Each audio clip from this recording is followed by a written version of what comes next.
আমাদের তরুণরা আমরা আল্লাহকে চিনছি না, আল্লাহর সাথে আমাদের দূরত্ব বাড়ছে, দিন যত যাচ্ছে বাড়ছে, এবং দূরত্ব বাড়ার কারণে আমরা সুখী হতে পারছি না। আমি যে কথা শুরুতে বলছিলাম সেই জায়গায় ফিরে আসছি, সুখের উপকরণ বাড়ছে কিন্তু আমরা সুখী হতে পারছি না। মুসলমানদের একটা বড় শক্তির জায়গা হলো আল্লাহর উপরে ভরসা। যে কোনো মানুষ যখন জানে যে আমার পেছনে একটা ছায়া আছে, হাত আছে, যে হাতটা আমি ধরতে পারি, তখন কিন্তু তার শরীরের মধ্যে এমনি ইমিউন সিস্টেম স্ট্রং হয়ে যায়, তার মনোবল চাঙ্গা হয়ে যায়। মুসলমানদের সেই জিনিসটা আসেন নাই। ইমানদার কিভাবে ডিপ্রেসড হয়ে যায়, ইমানদার কিভাবে ভেঙে পড়ে। আল্লাহ রাব্বুল আলামিন বলেছেন ওয়ালা ইয়াইআস মির রাউহিল্লাহি ইল্লাল কওমুল কাফিরুন, আল্লাহর রহমত থেকে যাদের কোনো আল্লাহর প্রতি কোনো সৃষ্টিকর্তার প্রতি বিশ্বাস নাই, তারা কাফের, তারা আল্লাহর প্রতি নিরাশ হতে পারে, তাদের আশা হতে পারে ও স্যাড ব্যাড বলে ইনজেকশন নিয়ে চলে যেতে পারে, বাট ইমানদার তো করতে পারে না। ইমানদারের তো একটা ভরসার জায়গা, আস্থার জায়গা আছে। ইমানদার সম্পর্কে আল্লাহ বলেছেন যালিকা বিআন্নাল্লাহা মাওলাল্লাযিনা আমানু ওয়া আন্নাল কাফিরিনা লা মাওলা লাহুম।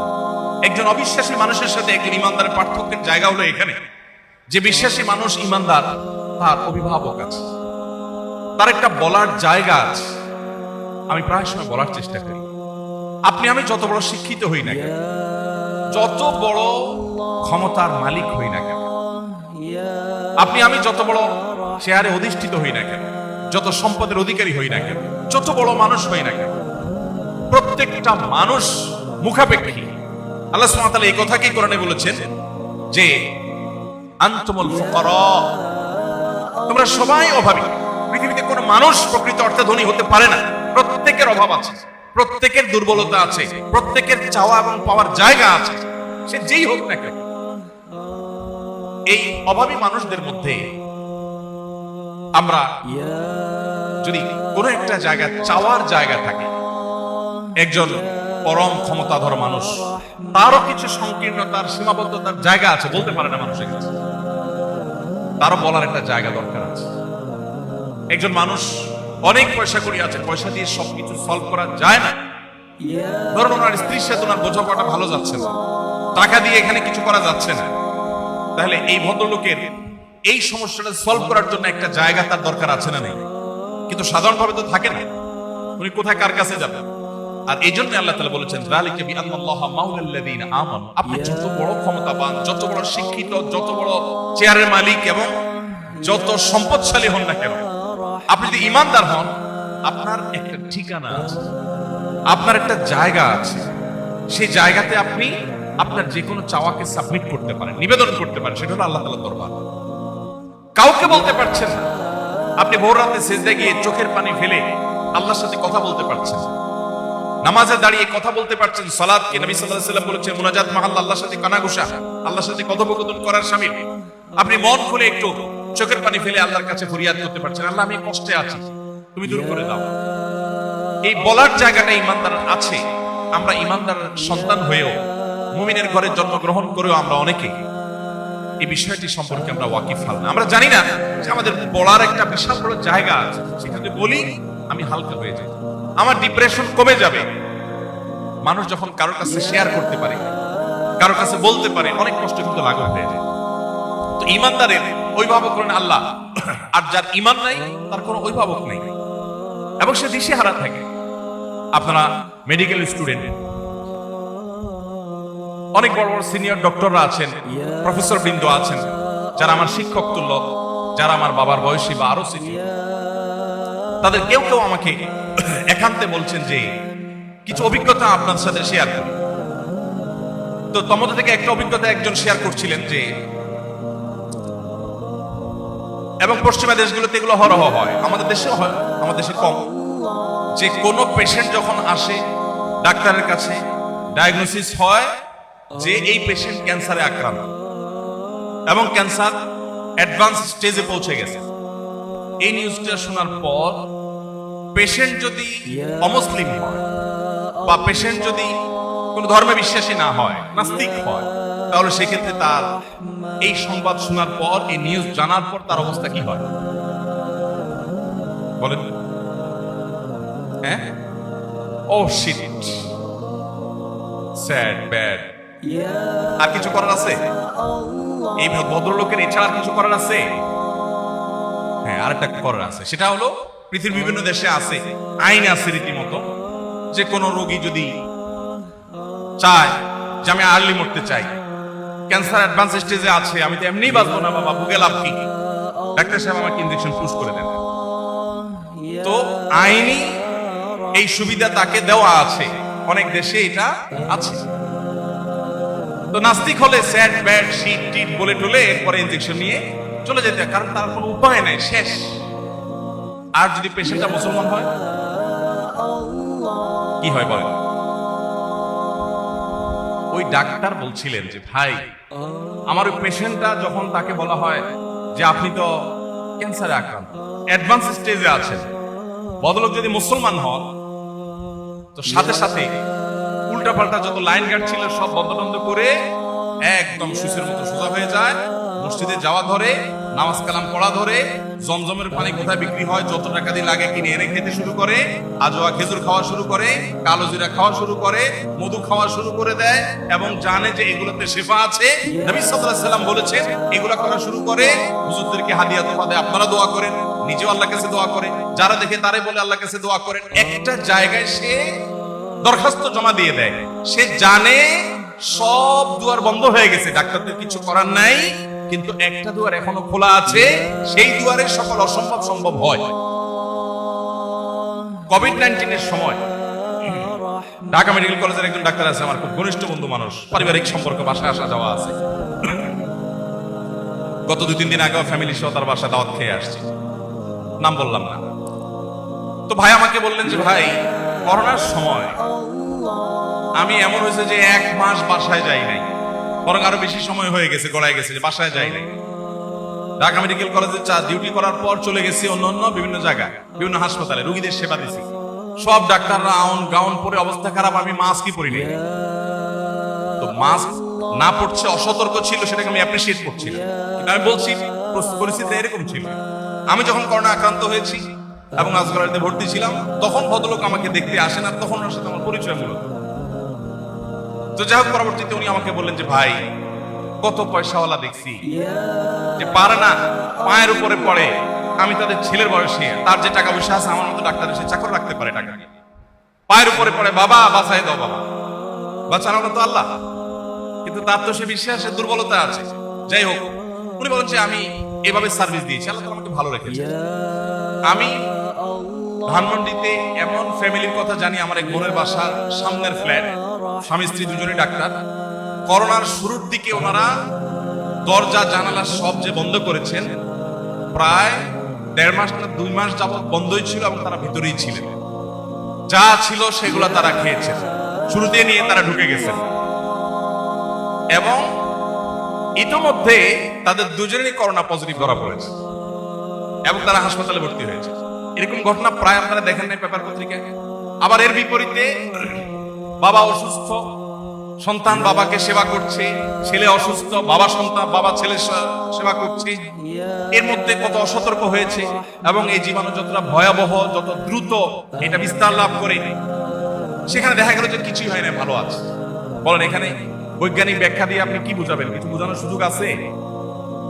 ওই ভদ্রলোকের ঘরে থেকে এই কোভিড-19 গিয়ে তার ওখানে অ্যাটাক করে বসলো, আর এত মাখামাখি করলো, কিছুই হলো না। আপনি যদি ইমিউন সিস্টেম দুর্বল, স্ট্রং আর দুর্বলের কথা বলেন, তো অ্যাটলিস্ট রোগ তো ধরা পড়বে, তার শরীরের সেই রোগই ধরা পড়ে না, একবার টেস্টে কাহিনী। ভাইরা আমার, ইমানদারের ভরসার জায়গা হলো আল্লাহ রাব্বুল আলামিন। এটা মানুষকে কত শক্তিশালী জায়গা নিয়ে যায়। কোভিড-19 এর সময় সারা পৃথিবীর সব দেশে কম বেশি সাফার করেছে, তাই না? আপনি একটা জিনিস খেয়াল করে দেখবেন, মুসলিমরা তুলনামূলকভাবে একটু কম সাফার করেছে, ঠিক না? আপনি মানে সারা ওয়ার্ল্ডেই দেখেন যে মুসলিম দেশগুলো বা মুসলিম প্রধান শহরগুলো মুসলমানরা তুলনামূলক কম সাফার করেছে। ওই করোনার সময় একটা টেলিভিশন টকশোতে এক ভদ্রলোক, ধর্ম বিশ্বাসী নন, তার সাথে একটা টকশোতে আমাকে একবার ডাকা হলো। আমি ধরেন টকশো যাই না, সাধারণত যাই না, কারণ আমার সাবজেক্ট না, তারপরে যেতে হলো বিশেষ কারণে।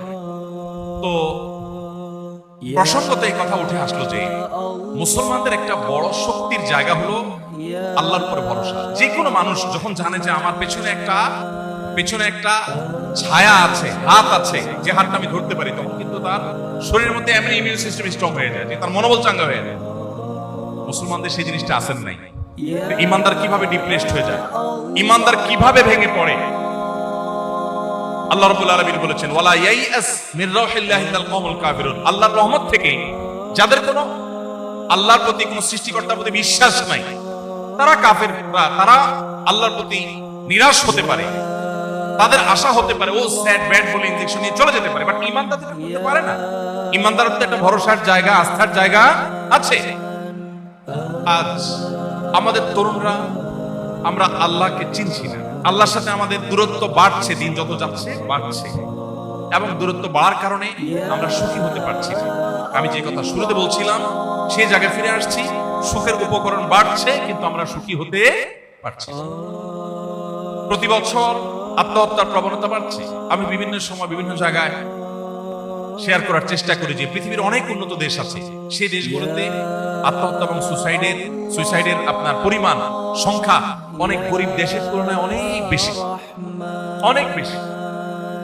জাপানের কথা এর আগে আমি বিভিন্ন জায়গায় বলেছি যে জাপানে যাওয়ার সুযোগ হয়েছে আমার কয়েকটা ইসলামিক প্রোগ্রামে অংশগ্রহণ করবার জন্য। তো সেখানে এর আগে আমি বিভিন্ন জায়গায় শেয়ার করেছি, এক বাংলাদেশি আমাকে বলছেন যে ভাই, আমাদের কোম্পানিতে যখন এমপ্লয়ীদের জন্য কোনো ওয়ার্কশপের আয়োজন করা হয়, কোনো ট্রেনিং এর আয়োজন করা হয়, সেখানে একটা জিনিস প্রায় বলা হয়, সেটা হলো যে তোমরা এই কোম্পানির এমপ্লয়ি, এখান থেকে তোমাদের রুটি রুজির ব্যবস্থা হয়, তোমাদের প্রতি একটা অনুরোধ, তোমরা যদি কেউ আত্মহত্যা করতে চাও তাহলে জার্মানি আত্মহত্যার জন্য লাইফ ব্যাগ আবিষ্কার করেছে, খুব সহজে আত্মহত্যা করা যায়, তোমরা সেটা চুজ করতে পারো। অমুক মেডিসিনটা তুলনামূলকভাবে বেশ সহজে আত্মহত্যা করা যায়, সেটা দিয়ে তোমরা এইগুলো প্রসেসগুলো নিতে পারো, এমপ্লয়ীদেরকে বলা হয়। তবে তোমরা কেউ প্লিজ অনুগ্রহ করে রেল লাইনে ঝাঁপ দিতে যাবে না, কারণ রেল লাইনে তোমরা যদি ঝাঁপ দিয়ে মারা যাও, তোমার সুসাইড নোটে তুমি কোম্পানিকে কোনোভাবে ব্লেম করো, তাহলে সেক্ষেত্রে কোম্পানির উপরে হিউজ জরিমানা আসবে, কোম্পানি বন্ধ হয়ে যাবে, বা এরা সবাই না খেয়ে থাকবে। অর্থাৎ আত্মহত্যা করো, কিন্তু তার পদ্ধতিগুলো এই আছে, এই হলো টেকনিক।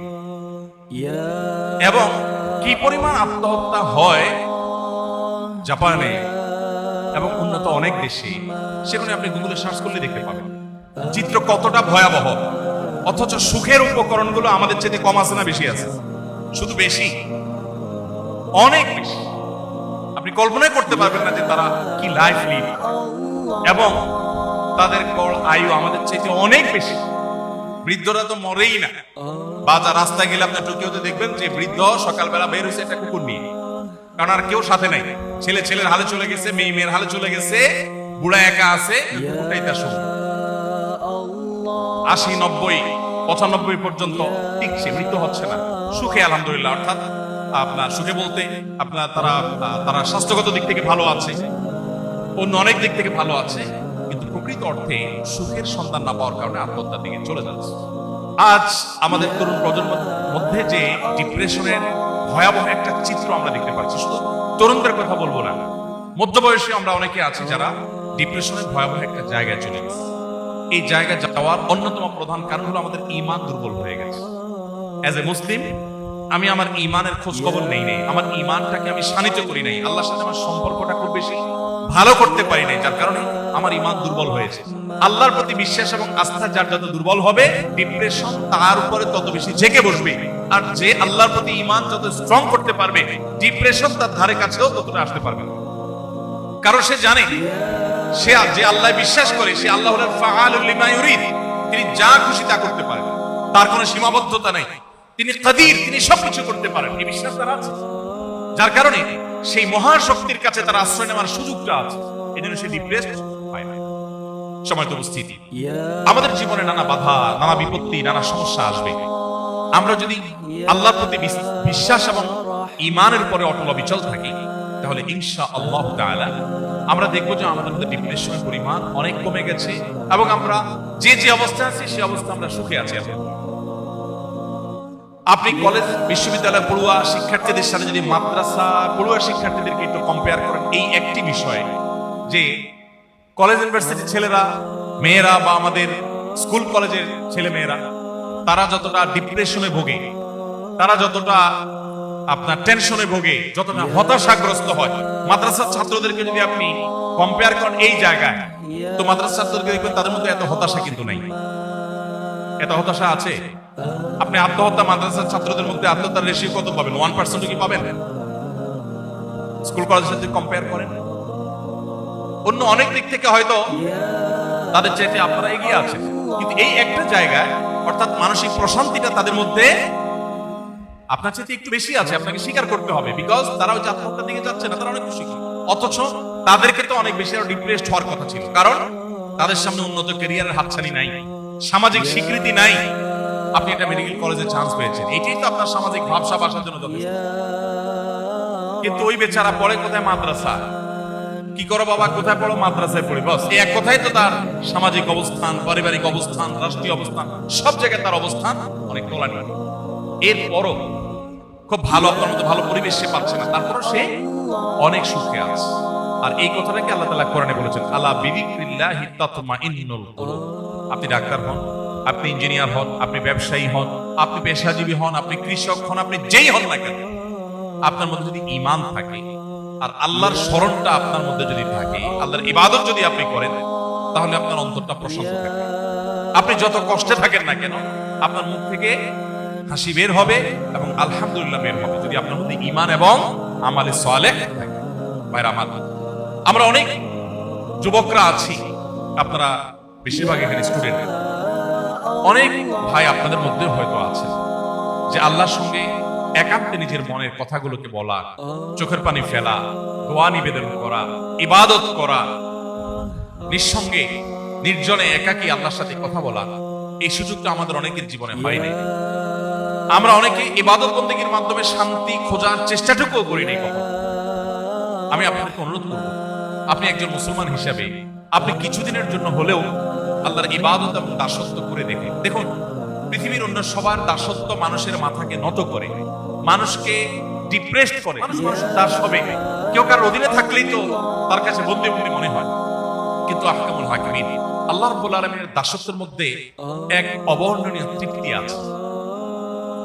আল্লাহকে যখন কেউ সিজদা নিবেদন করে মন খুলে তার সাথে একটু কথা বলতে পারে, সে একটু হালকা বোধ করে, মন দুঃখটা দূর করার সুযোগ লাভ করে। আমি আপনাদেরকে আহ্বান করব সেই পথে অগ্রসর হওয়ার জন্য। আপনি যখন আল্লাহর সাথে পরিচিত হবেন এবং সেই সাথে জাগতিক জ্ঞান অর্জন করবেন, তখন আপনি হবেন এই সমাজের সবচেয়ে মূল্যবান সম্পদ। এই সমাজ আপনার দ্বারা কোনো ক্ষতিগ্রস্ত হবে না, লাভবানই হতে থাকবে।